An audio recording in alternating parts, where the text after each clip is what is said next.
जी महाराज की जय। पृथ्वी माता की जय। गौ माता की जय। सभी देवी देवताओं की जय। बोलो भाई सब संतन की जय। जय जय श्री हरि। जय जय श्री हरि। हर हर महादेव। हर हर महादेव। आगे को और भूल जाओ नगर आ जाओ नगर सब लोग आ जाओ नगर सब लोग। कथा चल रही है प्रहलाद।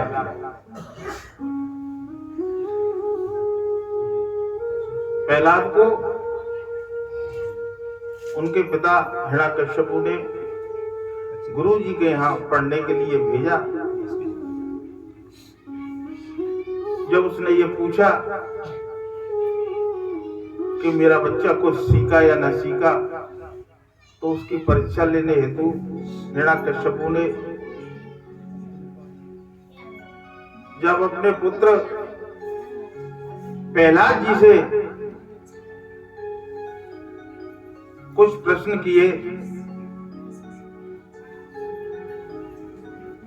तो प्रहलाद जी सभी कुछ भूल करके भक्ति का उपदेश देने लगे। जब भक्ति का उपदेश दिया तो प्रहलाद को हिरण्यकश्यपु को वो अच्छा न लगा।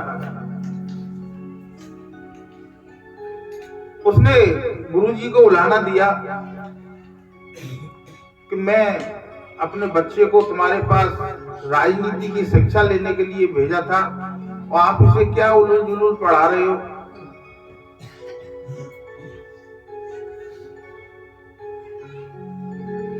उसने प्रहलाद को अपनी गोदी से नीचे फेंक दिया, क्योंकि वो विष्णु भगवान को अपना शत्रु मानता था। और प्रहलाद भगवान का ही कीर्तन करते थे, भगवान की ही भक्ति करते थे। ये बात इस हिरण्यकश्यपु को अच्छी नहीं लगती,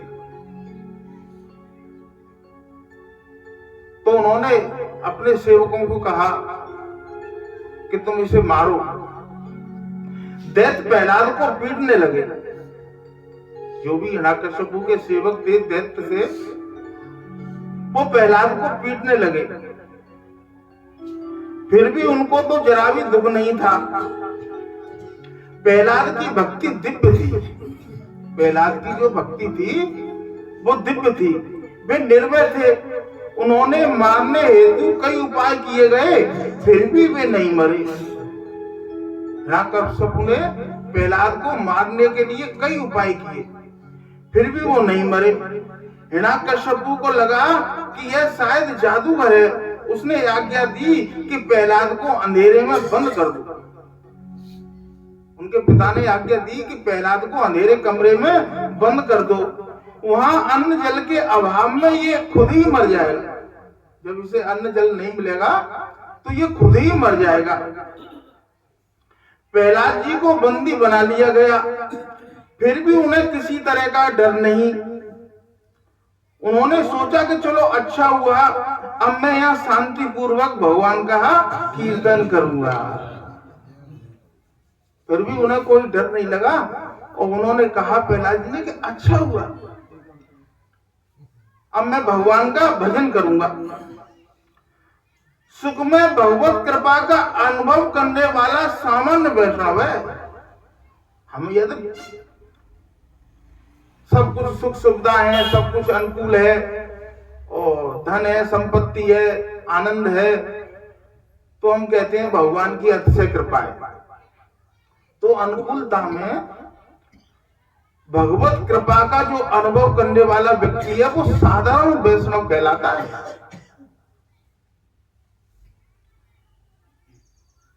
किंतु जो दुख में भगवत कृपा का अनुभव करे वही महान वैष्णव है। किंतु जो दुख में भगवत कृपा का अनुभव करे वही महान वैष्णव है। दुख में जो भी सेवा स्मरण न छोड़े वही महान वैष्णव है। अच्छा, अब आप देखोगे कि जितने भी संत महात्मा हुए इस संसार में, जितने भी वैष्णव हुए, जितने भी भक्त हुए, तुम उनके जीवन को उठा करके देखोगे कि उनके जीवन में अतिशय परेशानियां आई, लेकिन उन्होंने भगवान के पथ को नहीं छोड़ा, क्योंकि उन सभी लोगों ने दुख में भगवत कृपा का ही अनुभव किया। अच्छा, शास्त्र ये कहता है कि बड़े भाग मानस तन पावा, सुर दुर्लभ सदग्रंथन गावा, साधन धाम मोक्ष कर द्वारा। अब लेकिन इसी मार्ग पर जब जीव चलने लगता है तो संसार के लोगों को बड़ी परेशानियां होती हैं, कुछ खास करके पड़ोसियों को और उनके मित्रगणों को, परिवार के लोगों को इसी बात से परेशानियां होती हैं और उसको परेशान भी करने लगते हैं।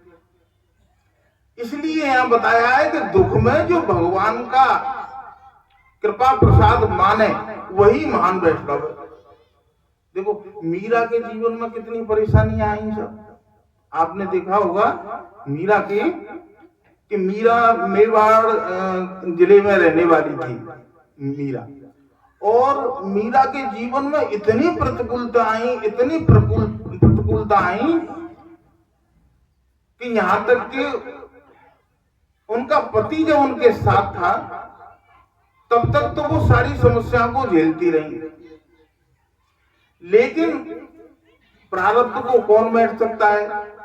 जब उनका पति उनका साथ छोड़ गया तो उनके जीवन में इतनी कठिनाइयां आई कि वो भगवान के मंदिर में जब दर्शन करने जाती मीरा, तो उनकी एक छोटी ननद थी, तो वो उसके पीछे पीछे जाती थी दुबक के। मीरा की जीवनी में लिखा है कि वो पीछे पीछे जाती थी, और मीरा का जीवन में कोई नहीं था। मेरो तो गिरधर गोपाल दूजो ना कोई, मीरा तो केवल भगवान के भजन में ही मस्त थी। लेकिन जब उनके जीवन में इतनी प्रतिकूलता आई तो वो मंदिर जाती थी, तो उनके पीछे पीछे उसकी ननद जाती थी, और वो मीरा जाकर के अपनी दुख सुख जो कुछ भी होता था भगवान के सामने बैठ करके मंदिर में जो गाय भगवान से कहती थी। कभी कभी ऐसा भी हो जाता था कि जो शब्द निकल रहे हैं वो मन में निकलने के बजाय वाणी से निकल जाते थे। जब उनकी ननद ने देखा कि मंदिर में कुछ बड़बड़ाने की आवाज सी आती है, पता नहीं ये किससे बातें करती है, तो उसने घर जाकर के कहा कि माँ ये तो जो गाय है मंदिर में किसी से बातें करती। तो मीरा का इस वजह से मंदिर जाना बंद कर दिया गया। जब मीरा का मंदिर जाना बंद कर दिया गया तो मीरा बंद कमरे में रहने लगी, वहीं मूर्ति के सामने भगवान से वहां बातें करने लगी। अब परिवार के लोग कहते थे कि ये पता नहीं किससे बड़बड़ा रही है, इसके अंदर कौन है। कई बार किवाड़ खुलवा करके देखे तो वहां कोई नहीं। अच्छा, जीवन में तुम एक्चुअली जीवन में देखोगे कि जो भक्त भगवान में तन्मय हो गए उन लोगों के जीवन में हो भी ऐसा जाता है कि वो चलते चलते उनके हाथें चल रही हैं, बाणी चल रही है, गुनगुना, वो अपने दिल की बातें किसी से नहीं कहते, वो भगवान से बातें करते रहते हैं अंदर ही अंदर। और संसारी लोग समझते हैं पता नहीं कि किसके विषय में सोच रहा है या सोच रही है। भाई स्त्री भक्त होती है तो उसके जीवन में भी ऐसा ही होता है।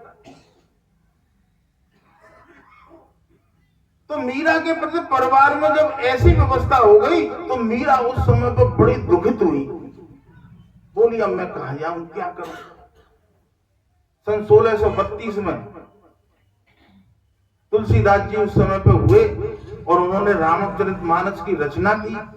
उस समय पर तुलसीदास बड़े महान संत थे, उनका बड़ा नाम था।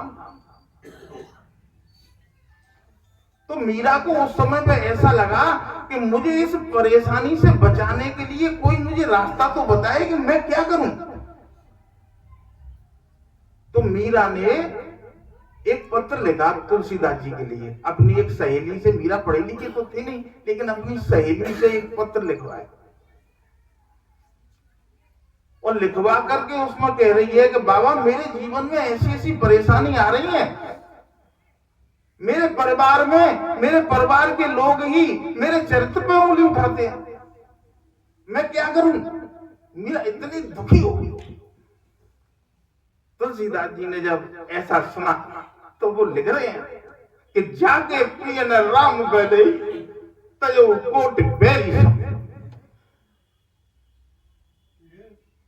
जिसके जीवन में राम से बैर है, राम से प्रेम है, प्रेम नहीं है, उसको करोड़ों बैरी के समान उसका त्याग कर देना चाहिए। ऐसा तुलसीदास जी ने लिख करके। और जब मीरा ने जब इस पत्र को उसकी सहेली ने पढ़ करके सुनाया तो मीरा के पैरों से जमीन निकल गई। मीरा ने सोचा कि बाबा तुम ये क्या कर रहे हो, मैं इस घर में रह रही हूं, चार दीवारी में रह रही हूं, जब मेरे प्रति ऐसे भाव हैं और यदि मैं घर को छोड़ करके चली जाऊंगी तो मेरे प्रति कितना भाव आएगा लोगों के प्रति, इस समाज में मेरी क्या अवस्था होगी। बाबा ये क्या रहे। उन्होंने अपनी सहेली से कहा कि बाबा एक पत्र और लिख बेटा। तो उसने अपनी सहेली से एक पत्र और लिखवाया और उसने सहेली ने लिखा कि बाबा ये बताओ कि आप मुझसे जिस परिवार को, जिस घर को त्याग करने की तुम बात कर रहे हो, क्या मुझसे पहले इस संसार में किसी ने इस प्रकार अपने परिवार का, अपने प्रियजनों का त्याग किया है। तुलसीदास जी के पास जब ये पत्र पहुंचा तो तुलसीदास जी लिख रहे हैं, दोबारा से जवाब देते हैं कि जाके प्रिय न राम बेदई तजौ कोट बैरी सम यद्यपि वो परम सही सनई।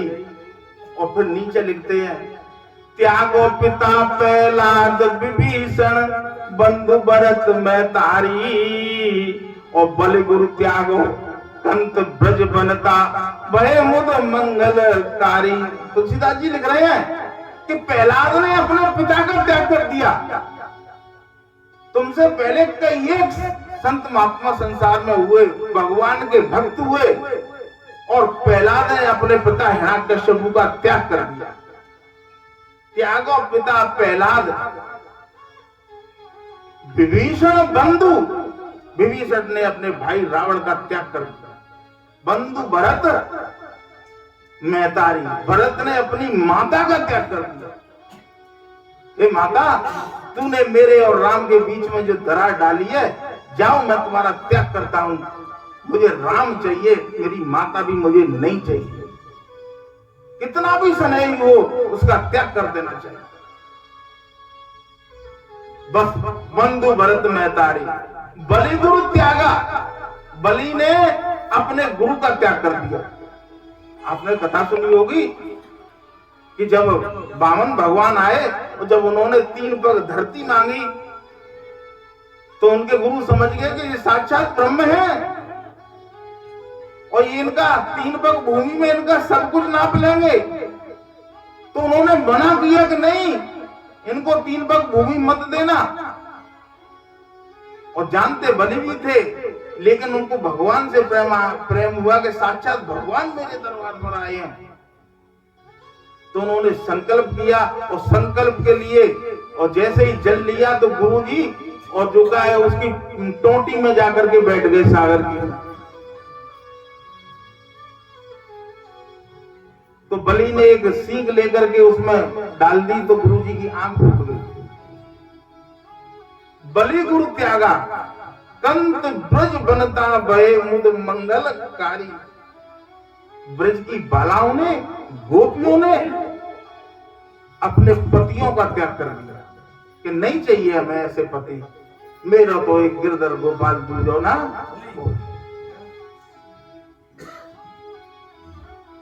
मीरा के पास जब ये पत्र आया और जैसे ही उसने पढ़ा कि मुझसे पहले भी मेरे भक्त हुए हैं और उन्होंने इस प्रकार त्याग कर दिया, मीरा को बल मिलेगा। और मीरा को जैसे ही बल मिला और मीरा ने अपना तंबूरा लिया और झट घर से बाहर संतों की मंडली में निकल गई। अब तो गली गली मीरा भजन गाने लगी और भजन गाते गाते सीधी वृंदावन पहुंची। मीरा के जीवन में इतनी प्रतिकूलता आई, काफी समय तक वृंदावन में मीरा रही और रहने के बाद एक दिन मीरा ने देखा कि वृंदावन में एक ऐसे संत हैं जो गुफा में रहते हैं। उन्होंने भीतर से ऐसा संकल्प लिया कि मैं किसी स्त्री का मुख नहीं देखूंगा, तो गुफा में ही रहते थे। मीरा ने एक दिन मन बनाया अपनी संत मंडली के साथ कि मैं उनके दर्शन करने के लिए जाऊंगी और मीरा दर्शन करने के लिए उनके भीतर चली गई और गुफा में जाते ही और जैसे ही उन महात्माओं ने देखा कि मीरा आई है और मेरा व्रत टूट गया, ये स्त्री है, तो आग बबूला हो गई कि आपने मुझसे बगैर पूछे मेरी गुफा में आप आई कैसे। मीरा ने कहा, अरे महाराज, हम तो सोचते थे कि इस पूरे ब्रज मंडल में केवल एक ही पुरुष है और वो है हमारा कन्हैया, और बाकी इस संसार में तो सब गोपी हैं, लेकिन तुम्हारी इस दृष्टि में आज भी स्त्री पुरुष का भेद लिए हुए बैठे हो। हम तो इस बात को नहीं मानते, हमारी दृष्टि में तो सब गोपी हैं और पुरुष है तो केवल एक हमारा कन्हैया। मीरा की स्थिति इतनी ऊंची उठ गई थी कि स्त्री पुरुष का जो भेद था वो खत्म हो गया। भक्ति की जब चरम सीमा होती है तो स्त्री और पुरुष का भेद खत्म हो जाता है और धन संपत्ति का महत्व भी खत्म हो जाता है। आप ये समझ लो कि सोने की पोटरी लेकर के तुम भैंस के सामने डाल दो तो क्या भैंस उसके अंदर कोई विकार उत्पन्न करेगी? क्योंकि उसके अंदर वो रसबुद्धि है नहीं। इसी प्रकार जब भगवत रस का अनुभव जीव कर लेता है तो संसार रस अपने आप निवृत्त हो जाता है। और यही मीरा ने अनुभव किया। यही राका बाका की जो कथा मैंने तुम्हें उस दिन बताई, उन्होंने भी अनुभव किया और जितने भी भक्त हुए उन सब ने यही अनुभव किया।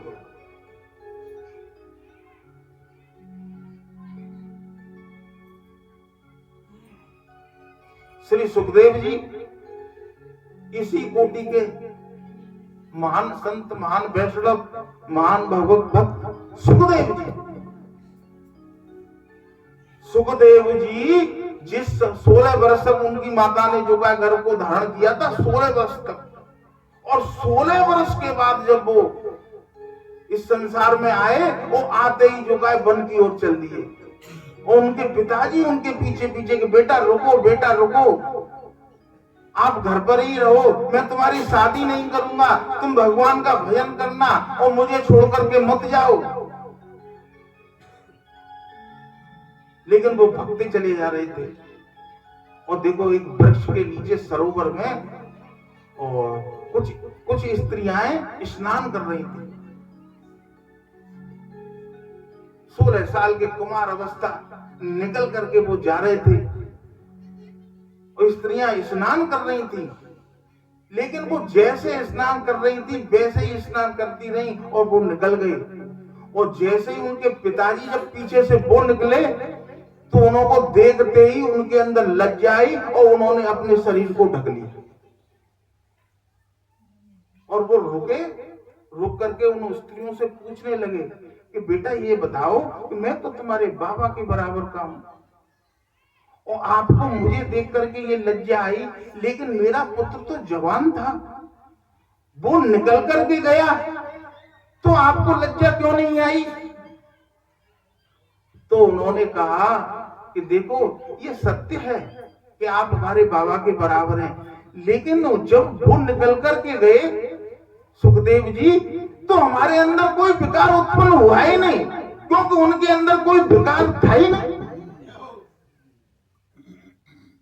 विकार उत्पन्न जब होता है जब हमारे अंदर स्त्री पुरुष का भेद हो।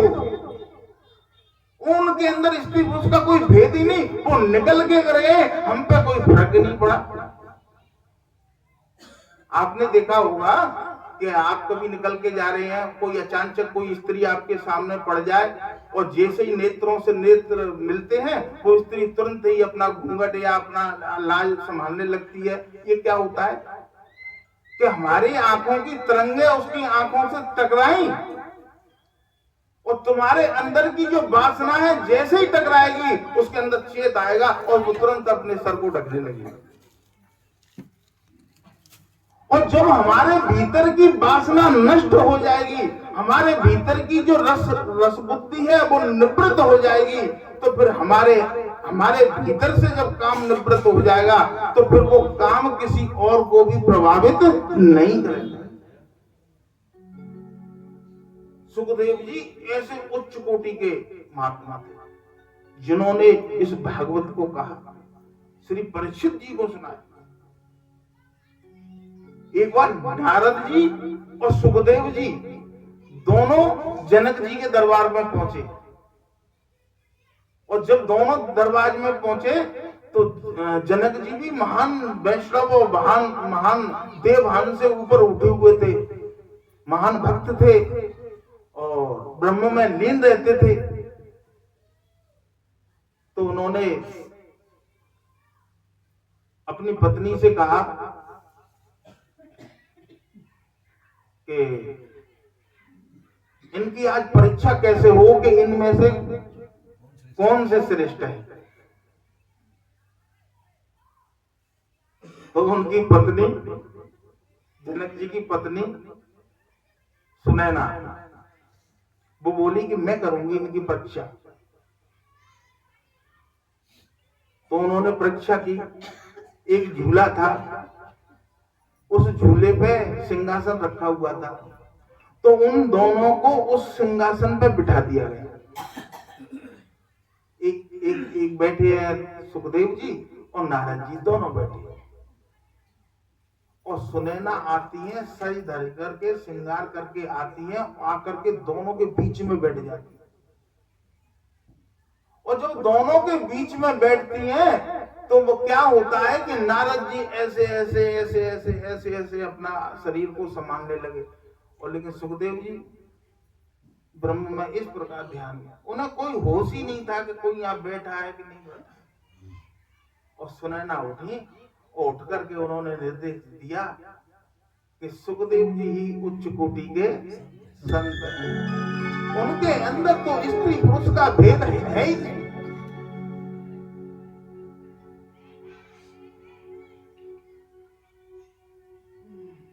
यही प्रहलाद की बात चल रही है। प्रहलाद भी यही कह रहा है कि मुझे कमरे में बंद कर दिया, अंधेरे में बंद कर दिया, और प्रहलाद कह रहे हैं कि चलो अच्छा हुआ कि मैं शांति से भजन करूंगा, क्योंकि संसार की संता उनके अंदर है ही नहीं। उनको तो लास्ट का जन्म है और लास्ट जन्म में आकर के वो अपने प्रारब्ध को भुगत रहे। प्रहलाद जी को बंदी बना लिया गया, प्रहलाद जी को बंदी बना लिया गया, फिर भी उन्होंने किसी तरह का डर नहीं लगा।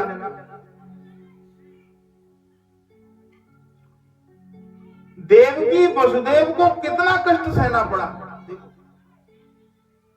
देवकी वसुदेव को भी तो कष्ट सहना पड़ा, उन्होंने को भी तो कारागार में रहना पड़ा, फिर भी उन्होंने धैर्य नहीं छोड़ा। हम तो छोटे से दुख से घबरा जाते हैं और सोचते हैं कि मैंने इतनी सेवा स्मरण किया है फिर भी भगवान ने कष्ट दिया है। जब हम भगवान की स्मरण पूजा करते हैं, थोड़ा सा जीवन में कष्ट आ जाए तो हम भगवान को दोषारोपण करने लगते हैं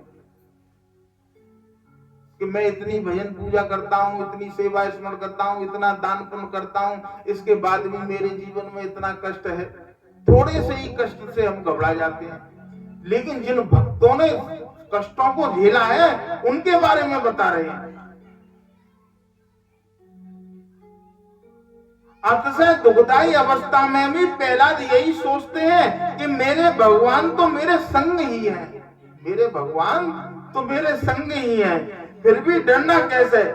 भयाक्रांत से ईश्वर दूर ही रहते हैं। गीता जी में कहा गया है कि मैं तेरे निकट हूं, मैं तुझे देखता हूं, फिर भी तू मुझे नहीं देख पाता। भगवान कहते हैं कि मैं तेरे निकट हूं और मैं तुझे रोज निहारता हूं, लेकिन तू है कि मुझे देख नहीं पाता। अंधेरे में भी प्रहलाद भयभीत नहीं हुए, अंधेरे में भी प्रहलाद भयभीत नहीं हुए। वे कृष्ण का कीर्तन करने लगे। उन्हें आज अपनी देह का भान नहीं था। भगवत प्रेम में जिसे देह भान नहीं रहता, उसे संसार का कोई भी विकार प्रभावित नहीं कर सकता। उसे संसार का कोई विकार प्रभावित नहीं कर सकता। आज ठाकुर जी ने लक्ष्मी जी से पूछा, देखो वैकुंठ धाम में भगवान भोजन करने के लिए जैसे ही लक्ष्मी जी ने भगवान को खाना परोसा, तो भगवान पूछ रहे हैं कि जगत में कोई भूखा तो नहीं है? तो लक्ष्मी जी ने कहा कि आपका भक्त प्रहलाद कैद में भूखा पड़ा हुआ है, आपका भक्त प्रहलाद कारागार में भूखा पड़ा हुआ है। तो भगवान ने कहा देवी उसके लिए शीघ्र ही प्रसादी भेजो।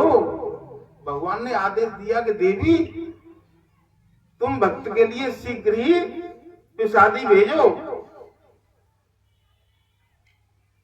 लक्ष्मी जी ने प्रहलाद को अपना पुत्र मानकर अपना लिया। पार्षदों ने प्रहलाद से कहा कि तुम्हारे लिए लक्ष्मी जी ने प्रसाद भेजा है। पार्षदों ने जाकर के प्रहलाद से कहा कि तुम्हारे लिए लक्ष्मी जी ने प्रसाद भेजा है। प्रहलाद ने प्रणाम किया। उसने सोचा कि प्रभु की कृपा मुझ पर कितनी है, उन्हें मेरी कितनी चिंता है जो इधर कारावास में भी मेरे लिए प्रसाद भेजा है। देखो भगवान को प्रत्येक जीव का की फिक्र होती है, लेकिन हम समझते हैं कि भगवान को हमारी फिक्र नहीं है। ऐसी बात नहीं है, भगवान आपकी फिक्र करते हैं। हिरण्यकश्यपु के सेवकों को आश्चर्य हुआ और वे सोचने लगे कि हम यहाँ चौकसी कर रहे हैं फिर भी प्रहलाद भोजन कैसे पा रहा है। हम यहाँ चौकसी कर रहे हैं फिर भी प्रहलाद प्रसादी कैसे पा रहा है। ये जादूगर तो नहीं है। उन्होंने जाकर हिरण्यकश्यपु को बात कही। उसने कारागार में जाकर के देखा प्रहलाद प्रसाद खा रहा था। हिरण्यकश्यपु ने जाकर के देखा कि प्रहलाद प्रसाद खा रहा था। उसने पुत्र से पूछा प्रहलाद सच सच बताना, प्रहलाद सच सच बताना कि यह भोजन तुझे किसने दिया है, ये भोजन तुझे किसने दिया है। प्रहलाद ने कहा माता के गर्भ में जिसने मेरा पोषण किया था, यहाँ वो ही मेरा पोषण कर रहा है। तो माता के गर्भ में जिसने मेरा पोषण किया था वही यहाँ मेरा पोषण कर रहा है। पिताजी ये कारावास का कमरा तो फिर भी बड़ा है।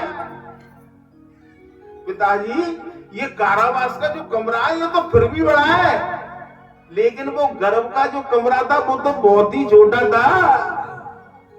वहां भी उन्होंने मेरी सेवा की है, मेरा लालन पालन वहां भी भगवान ने किया है। और ये सत्य बात है, गर्भ में भगवान ही तो बच्चे का लालन पालन करते हैं, वही यहाँ भी मेरा पालन पोषण कर रहा है, मेरी रक्षा करेगा। हिरण्यकश्यपु सोचने लगा कि यह तो किसी उपाय से मरता ही नहीं, कहीं मुझे मारने के लिए तो नहीं आया। वो घबरा करके चंडामर्क गुरु के पास गया। देखो वो घबरा गया कि ये किसी तरीके से मरता नहीं है और ये कहीं जादूगर तो नहीं है, बंद कारागार में इसके पास खाना आ गया, तो वो घबरा गया। राजा का निस्तेज मुख देखकर चंडामर्क ने आश्वासन देते हुए कहा कि 5 वर्ष का एक छोटा सा बच्चा भला तुम्हें कैसे मार सकता है। 5 वर्ष का एक छोटा सा बच्चा भला तुम्हें कैसे मार सकता है।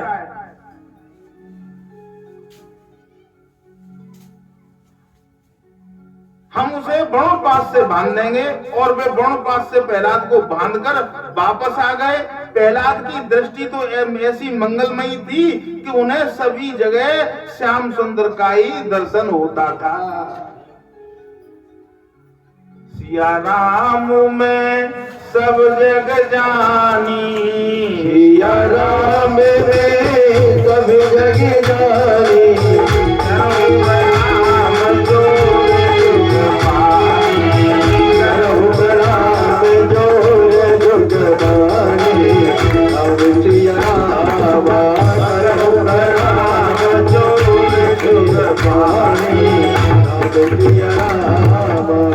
हरि व्यापक सर्वत्र समाना, हरि व्यापक सर्वत्र समाना, प्रेम से प्रकट होई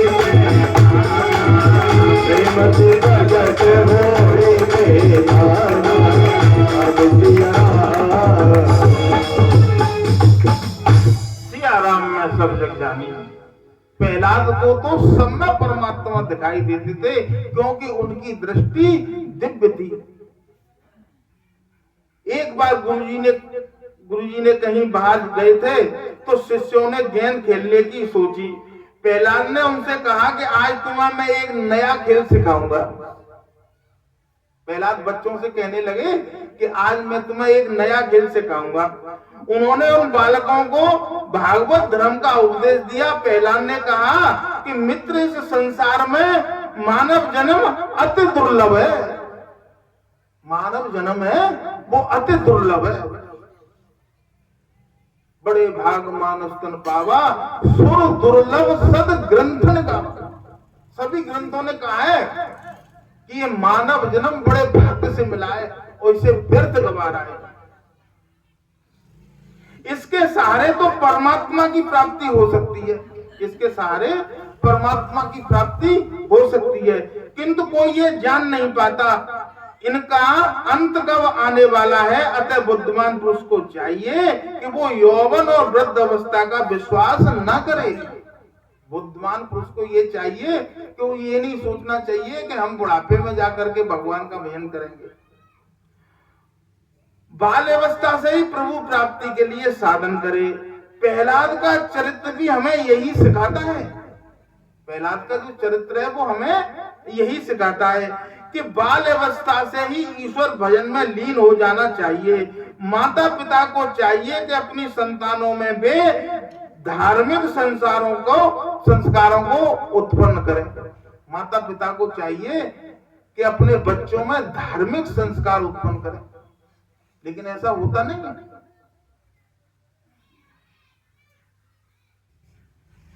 देखो, ज्ञान का और भक्ति का जो महत्व है वो जवानी में है। शास्त्र इस बात को कहता है कि जब 50-60 साल की जब आपकी उम्र हो जाए, तो उम्र होने के बाद में तुम्हारे भीतर की जो इंद्रियां हैं वैसे ही शिथिल हो गई। भाई, पाप करने का भय तो जवानी में ही रहता है ना। तो इसलिए अगर बच्चों में बचपन से संस्कार आएंगे तो वो पाप से कटौती करेगा, और बुढ़ापे में जाकर के आप सत्संग से जुड़ोगे तो पाप तो पहले हो चुके जितने होने थे। पाप की गठरी तो सर पर रख चुकी जितनी रखनी थी। अब क्या हो सकता है? अब तो प्राप्त जो परिस्थिति है उसका तुम सदुपयोग भले ही कर लो। श्री कृष्ण गोविंद हरे मुरारी,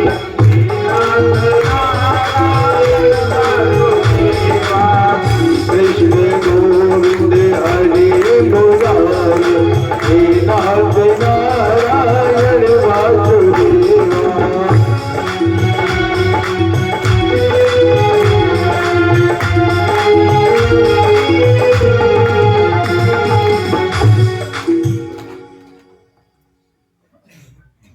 वृद्ध अवस्था में देव की सेवा तो हो सकती है, किंतु देव की सेवा नहीं हो सकती।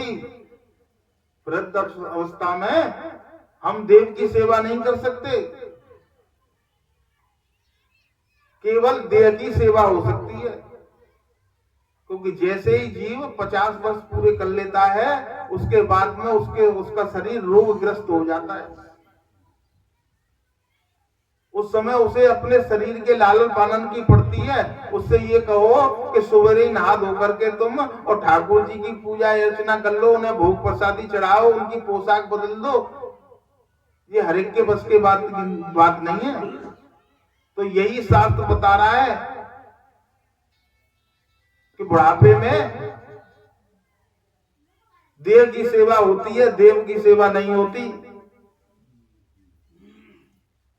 मानव शरीर की प्राप्ति भोग उपभोग के लिए नहीं, अपितु उसकी प्राप्ति भगवत भजन के लिए ही की गई है।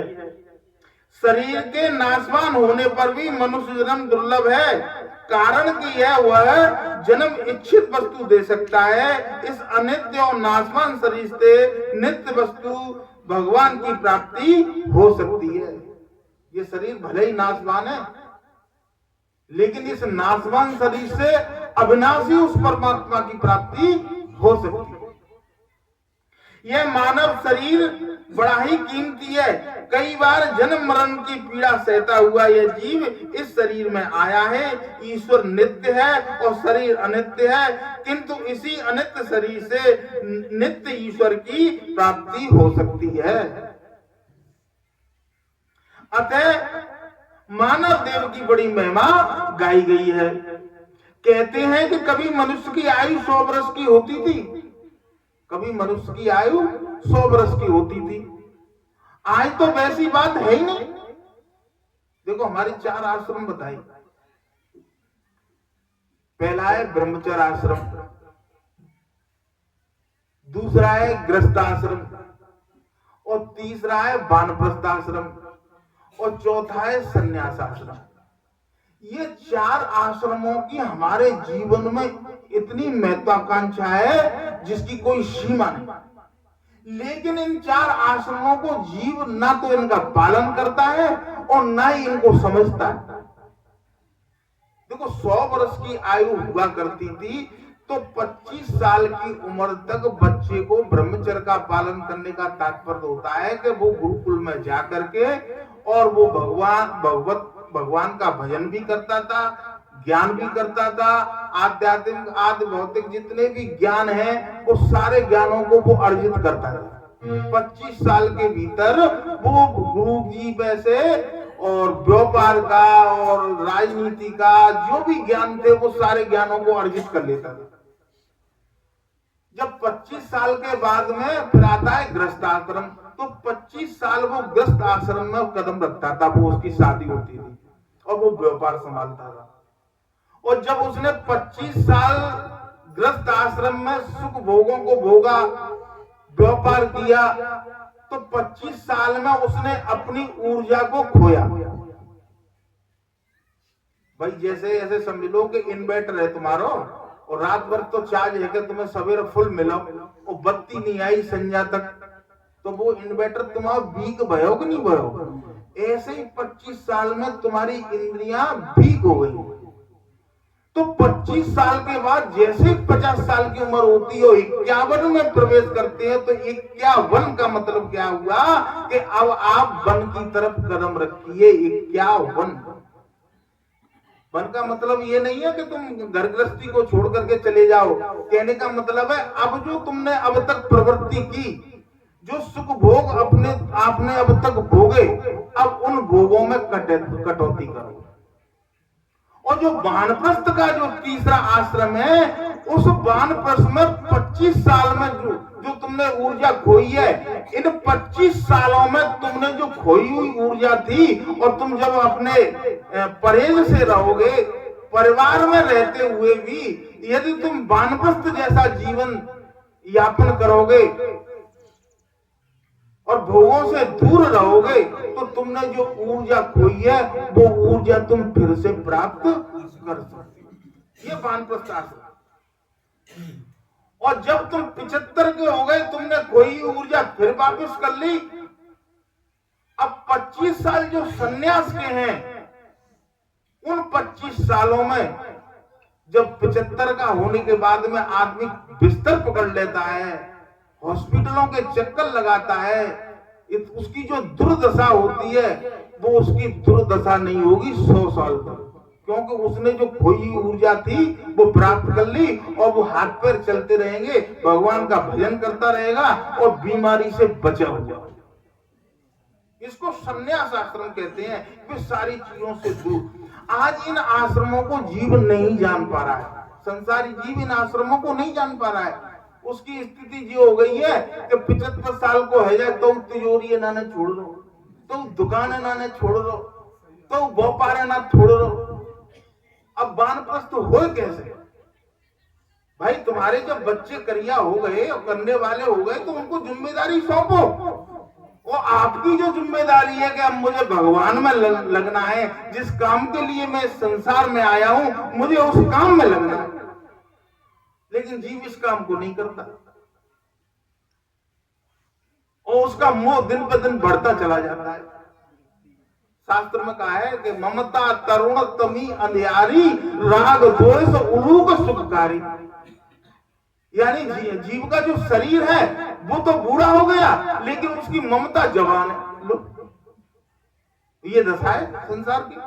ममता तरुण तमी अंधियारी, राग द्वेष उल्लू को सुखारी। और राग द्वेषी रूप उल्लू और ज्यादा सुख देते हैं, क्योंकि जिंदगी में किसी ने उसके प्रतिकूल काम किया है तो वो बैठा बैठा उसी को सोच रहा है कि इसने मेरे साथ बहुत बुरा किया, अब मैं देखूंगा, अब की नाती को ब्याह होगा तो बाय नहीं बुलाऊंगा, जाय नहीं बुलाऊंगा, बातें न्यों कहूंगा, उससे जो करूंगा। ये राग और द्वेष और राग और द्वेष में वो जीता रहता है,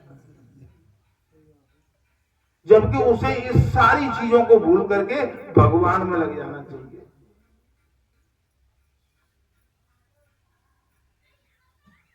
जब तक शरीर रूपी ग्रह स्वस्थ है तब तक वृद्ध अवस्था का आक्रमण नहीं हो पाए। जब तक इंद्रियां की शक्ति क्षीण नहीं हुई, आयुष्य का क्षय भी नहीं हुआ, सियाने व्यक्ति को चाहिए कि तब तक वो अपने आप कल्याण का प्रयत्न कर लेना चाहिए। जब तक शरीर में जान है तब तक इतनी तपस्या, इतना भजन कर लेना चाहिए कि जो हमने जिया है 25-30 साल में, उस 25-30 साल के जिए हुए सारे संस्कारों को भुला करके केवल एक भक्ति में हम दृढ़ निश्चय कर लें।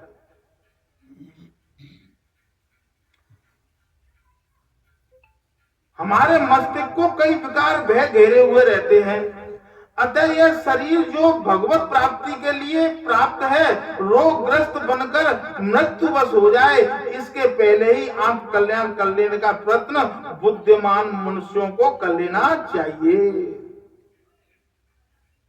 वैसे तो मनुष्य दुख नहीं मांगता। देखो भाई, कोई आदमी ऐसा तो कहता नहीं है कि भगवान के पास जावे, अगरबत्ती लगाए रहो, भगवान से पूजा अर्चना कर रहे हो, जैसे अपनी कामना वासना रखता है आदमी। कोई ऐसा तो नहीं है कि कोई दुख मांगे, दुख तो कोई भी नहीं मांगता। फिर भी अचानक दुख आ धमकता है। कोई ऐसी मनौती तो नहीं मांगते हैं कि मुझे बुखार आ जाए तो भी सत्यनारायण की कथा कराऊंगा, फिर भी बुखार आ जाता है? कोई ये तो नहीं सोचता है कि भगवान को बुखार आ जाए तो मैं सत्यनारायण की कथा कराऊंगा, है ना? लेकिन और कामों के लिए कह देता है कि भगवान जी काम बन जाए तो मैं सत्यनारायण की कथा कराऊंगा, है ना? लेकिन शास्त्र क्या कह रहा है कि तुम मनौती मांगो चाहे ना मांगो, लेकिन प्रारब्ध अनुसार तुम्हारे जीवन में प्रतिकूल अनुकूल परिस्थितियां तो आएंगी। जी बड़े बड़े महापुरुषों के जीवन में आई, तुम्हारे जीवन की क्या विशेष बात है? सबके जीवन में आती है।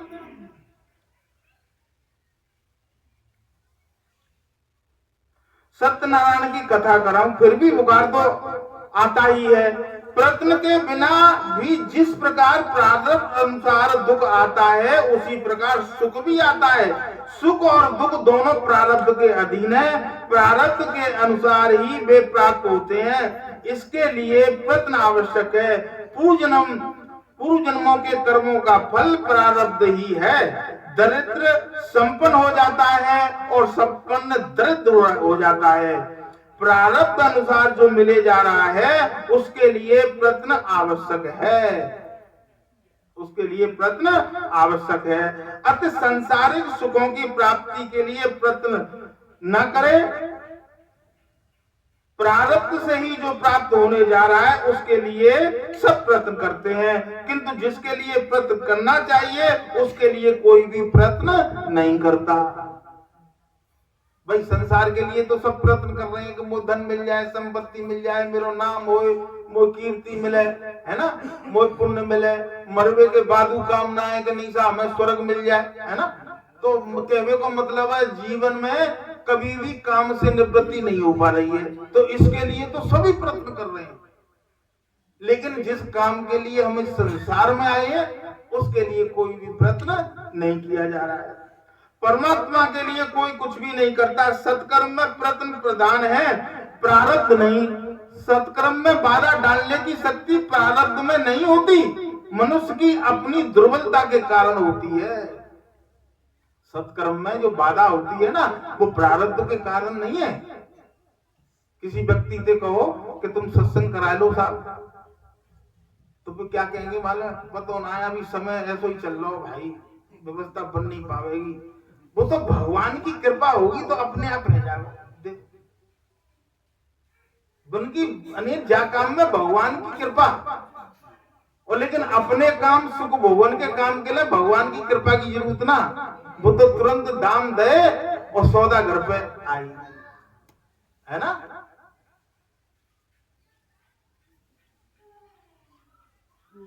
प्रभु भजन में बाधा उपस्थित होती है। बालकों ने प्रहलाद जी से पूछा यदि हम वृद्ध अवस्था में भजन कर लें तो। सभी बालक पूछ रहे हैं प्रहलाद जी से कि प्रहलाद जी ये बताओ कि यदि हम बाल अवस्था में थोड़े से बड़े आ जाए, थोड़ी जवानी आ जाए हम पे, तब हम भजन कर लें तो। प्रहलाद जी ने उनको समझाया कि भजन यौवन में नहीं हो सकता है, वृद्ध अवस्था में शरीर दुर्बल होने के कारण ईश्वर आराधना नहीं हो पाती। वृद्ध अवस्था में देह की शक्ति भक्ति तो हो सकती है किंतु देव की भक्ति नहीं हो सकती। वृद्ध अवस्था में देह की भक्ति तो हो सकती है लेकिन देव की भक्ति नहीं हो सकती। बालकों ने पूछा कि तो फिर हम अभी से भक्ति क्यों करें, युवा अवस्था में कर लेंगे। तो हम बच्चे हैं अभी, तो अभी से हम भक्ति क्यों करें, हम यौवन अवस्था में कर लेंगे। तो प्रहलाद जी कहते हैं कि यौवन में मद उत्पन्न होता है, यौवन में मद उत्पन्न होता है। युवा अवस्था में मनुष्य इंद्रियों के मोह में फंस जाता है। धनोपार्जन और इंद्रियों के लालन में ही उसकी आयु नष्ट हो जाती है। यूं तो आत्मा इंद्रियों का स्वामी है पर तो भी मनुष्य इंद्रियों का दास बन जाता है।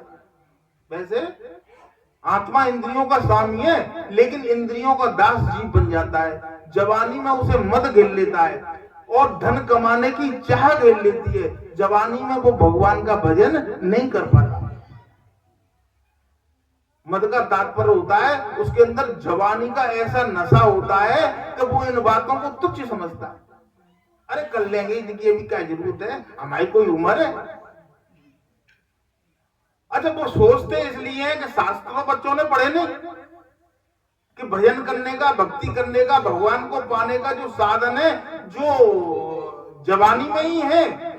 जितने भी भक्तों ने, देखो ध्रुव ने तपस्या की, उनको भगवान मिले तो 7 साल की उम्र में गए। ये भी 6-7 साल का बच्चा है प्रहलाद, इनको भी भगवान मिलेंगे, नरसिंह भगवान। तो ये सब जो मिल रहे हैं कौन को मिल रहे हैं, बच्चों को। लेकिन हमें ये सिखाया जाता उल्टा है कि अभी तुम्हारी उम्र ही क्या है, उम्र हो जाए जब कर लेना। ये सारी बातें मिथ्या। बच्चों को शुरू से ही भक्ति के संस्कार डालने चाहिए और नहीं कछू तो इतना करना चाहिए, चाहे पुत्र हो चाहे पुत्री हो, कि बेटा सवेरे नहा धो करके थोड़ा, और नहीं कछू तो भगवान पर थोड़ा जली चढ़ाए दो। भगवान तो आज खुश हैं और एक लोटा जलते ही प्रसन्न हो जाते हैं। इतना ही बस जीव कर दे अपने बच्चों को।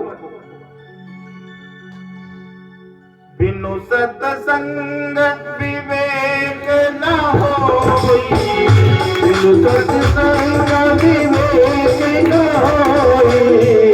राम कृपावे दुर्लभ न कोई, राम कृपावे न दुर्लभ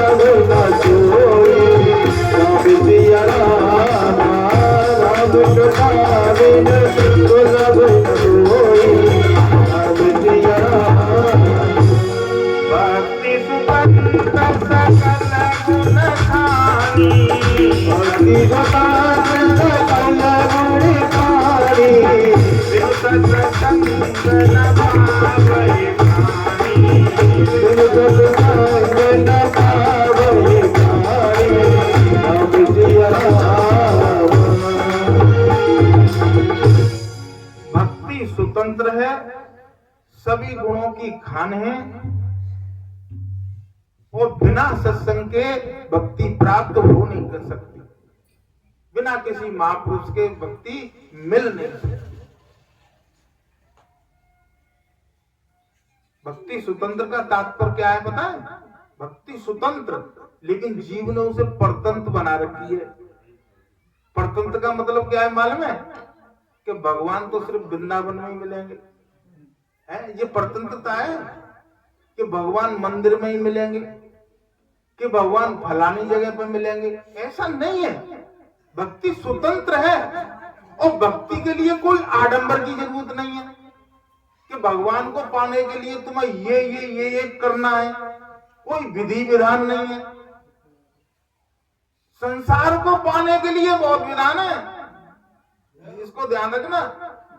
संसार को पाने के लिए बहुत विधान है शास्त्रों में, और उनमें त्रुटि हो जाए तो संसार पाने की जगह उल्टो संसार तुम्हारा जाऊ सकत हुआ मां, इतनी बहुत समस्या है। लेकिन भगवान को पाने के लिए कोई विधान नहीं है। भगवान को पाने के लिए एक ही विधान है कि जो मन तुम्हारा संसार का चिंतन कर रहा है वो मन तुम्हारा भगवान का चिंतन करना शुरू कर दे, बस भगवान तुम्हें मिल जाए। बस इतना करने की जरूरत है। इसलिए कहा है भक्ति स्वतंत्र है, परतंत्र नहीं है, लेकिन जीव ने उस भक्ति को परतंत्र बना रखा है। इसलिए कहा है भक्ति स्वतंत्र सकल गुण खानी भक्ति स्वतंत्र सकल गुण खानी बिनु सत्संग न पावै प्राणी बिनु सत्संग न पावै प्राणी नाम सिया राम। बिनु सत्संग न पावै प्राणी नाम सिया राम।